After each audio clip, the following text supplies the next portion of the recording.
ഇന്ന് നമുക്ക് അവലോസുണ്ട ഉണ്ടാക്കാം. അതിന് വേണ്ടിയിട്ട് 1.5 കിലോ അരി പുട്ടിന് പൊടിച്ചിട്ടുണ്ട്. അതിലേക്ക് ഒരു 6 നാളികേരം അത് ചിരകി വെച്ചിട്ടുണ്ട്. നമ്മൾ അരിപ്പൊടി, നാളികേരം, ജീരകം, ഏലക്ക ഒക്കെ കൂടി നന്നായിട്ട് ഇളക്കി മിക്സ് ആക്കിയിട്ടുണ്ട്.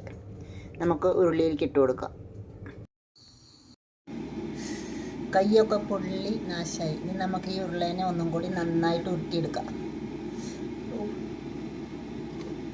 ഉരുട്ടാൻ വയ്യ.